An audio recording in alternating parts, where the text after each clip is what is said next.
took me a long time actually to eventually really take the decision, say, okay, you know what, I'm just going to be quiet, I'm not going to say a word anymore.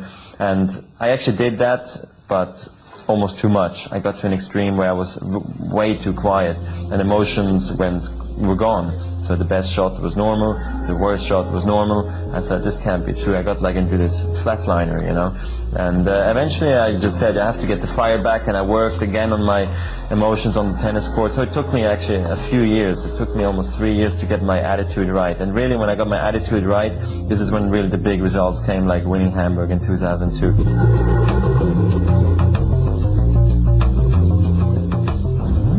Play of the German Masters Series event, Federer's game clicked into gear. The speed, the poise, the grace, the shots all came together.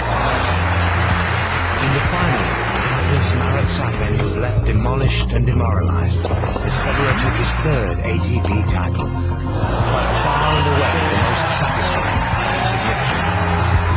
He played incredible. I spoke to Marat after that match. He said, I had no chance, I tried everything, and you know, he just came up with answers to everything. And that's typical Roger.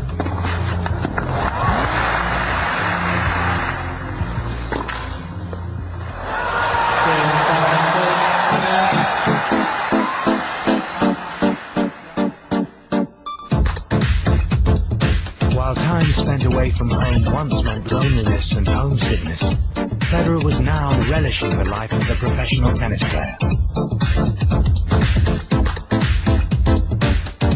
While the Sampras-Agassi generation came to the end of their careers, Federer was part of a new generation. The question was, could he make the transition from being ranked in the world top 10 to the next level?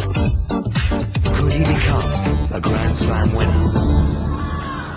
Time. The immediate answer was no. Centre Court, Wimbledon, 12 months after that famous victory against Sampras, but a contrasting result. Federer suffers a shock first-round exit.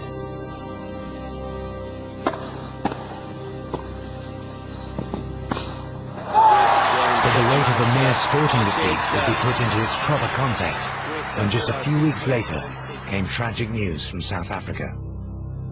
The death of Peter Carter, Roger's coach and mentor during his youth, in a car crash, cast a shadow over Roger and his family. It was a great shock for him because it was a person that he admired, a person that he adored as a character, as a person, as a mentor. I think Roger took it quite hard, like me as well, and it was tough. It was tough for both of us. He didn't play the following tournament, and he came back to Basel immediately for the funeral. And I think this was one of Roger's, I would say, greatest shocks he had in his young life.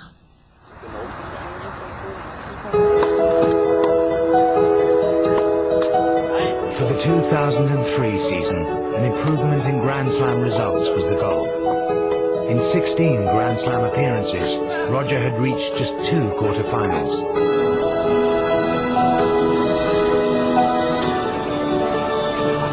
Following his first-round upset the previous year, it was only natural that an air of caution pervaded his challenge for the 2003 Wimbledon Championships.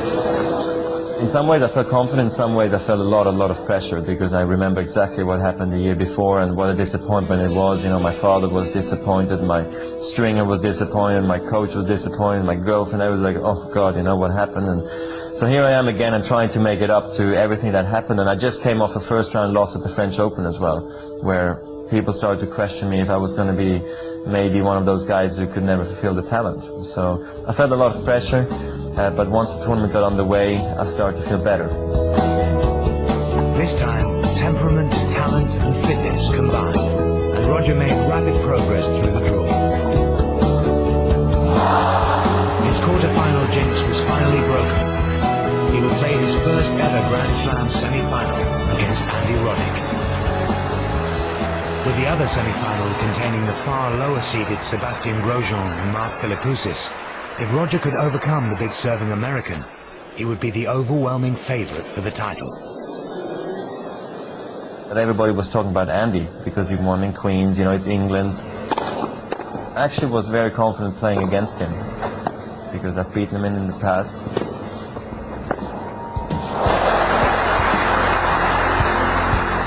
Can't play better than that. I didn't expect the match to be so easy. I mean, he was dominating completely.